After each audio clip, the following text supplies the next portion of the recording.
नमः शिवाय। ओम नमः शिवाय। ओम नमः शिवाय।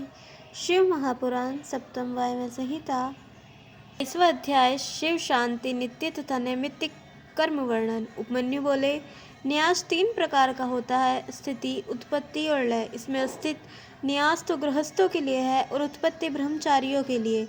यतियों का लय संन्यास है, यही वनवासियों का भी है। स्वविहीन कुटुंबनी का भी यही न्यास है। अंगुष्ठ से लेकर कनिष्ठा तक स्थित न्यास कहा गया है। फिर दक्षिण अंगुष्ठ से लेकर वाम अंगुष्ठ तक उत्पत्ति न्यास और इसके विपरीत संहिति न्यास है।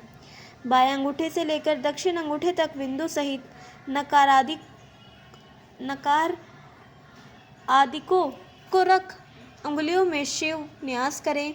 फिर तल और अनामिका में अस्त्र न्यास कर दशों दिशाओं में अस्त्र मंत्र से निवृत्ति आदि पंचभूतों के अधिपतियों सहित उनके चिन्हों के उनके बीज मंत्रों की भावना करें और पंचाक्षरी मंत्र को जपें।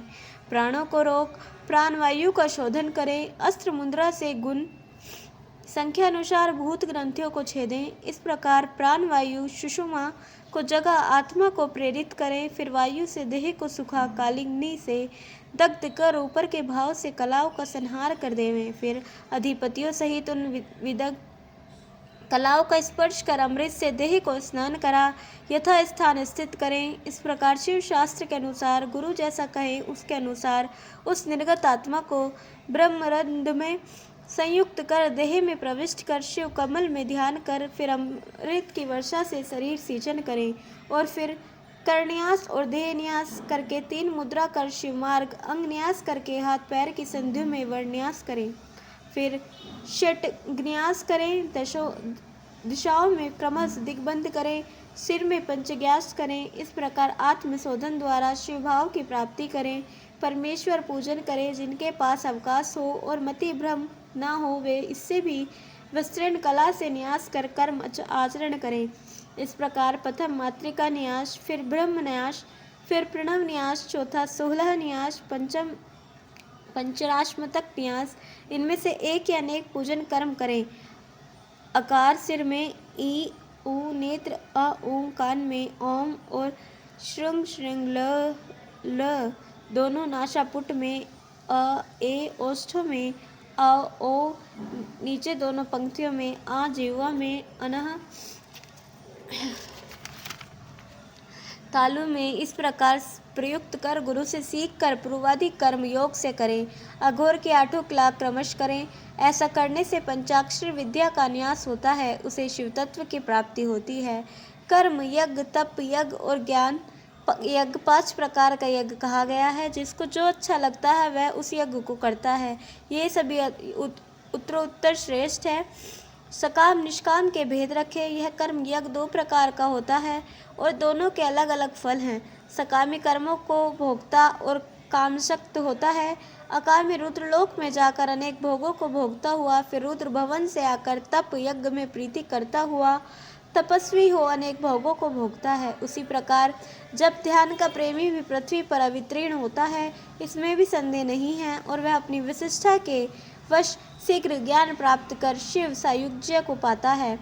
इसी प्रकार शिवाज्ञा से कर्म यज्ञ भी देहधारियों की मुक्ति का कारण होता है, परंतु आगामी की कामना से बंधन में पड़ता है। इस प्रकार 5 यज्ञों में ध्यान ज्ञान परायण होना ही योग्य है। संसार से तरने का एक यही मार्ग है, क्योंकि वह हिंसादि दोषों से मुक्त हो विशुद्ध चित्त वाला हो जाता है। ज्ञान से ध्यान और ध्यान से ज्ञान की प्राप्ति होती है।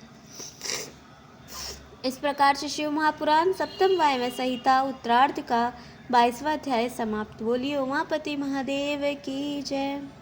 23वां अध्याय शिव पार्वती पूजन की एक और विधि। शिव पार्वती उपमन्यु जी बोले, इस प्रकार पूजन विधि की और भी व्याख्या है जो शिवशास्त्र में शिवजी ने पार्वती जी से वर्णन की है।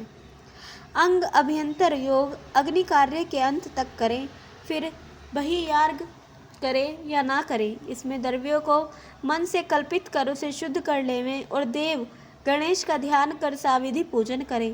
फिर पद्मासन लगा 3 तत्वों से युक्त उमा सहित शिव का ध्यान करें। साक्षात जीवों के कर्म बंधन को छेदन करने वाली सच्चिदानंद स्वरूपिणी देवी का सुंदर आसन में ध्यान करें तथा समस्त उपचारों से युक्त भक्ति भाव से फूलों से उनकी पूजा करें। उनकी कोई श्रेष्ठ मूर्ति कल्पित करें, फिर होम आदि करके शिवजी का ध्यान करें। इस प्रकार स्व शरीर में स्वतंत्रता पूर्वक ध्यान आदि की प्राप्ति करें। अग्नि कार्य की समाप्ति तक सारी विधियां शरीर में करता रहे तो यह चिंता में आराधना भी बड़ा पुनीत है। लिंग अस्थिलिंग अथवा अग्नि में ही देवी की भी पूजा करें। इस प्रकार से शिव महापुराण सप्तम वायव्य संहिता उत्तरार्ध का 23वां अध्याय समाप्त। बोलिए उमापति महादेव की जय। कल हम सुनेंगे 24वां अध्याय शिव पूजन विधान और 25वां अध्याय शिव शास्त्र उक्त शिव पूजन विधि। तब तक के लिए जुड़े रहे। हर हर महादेव।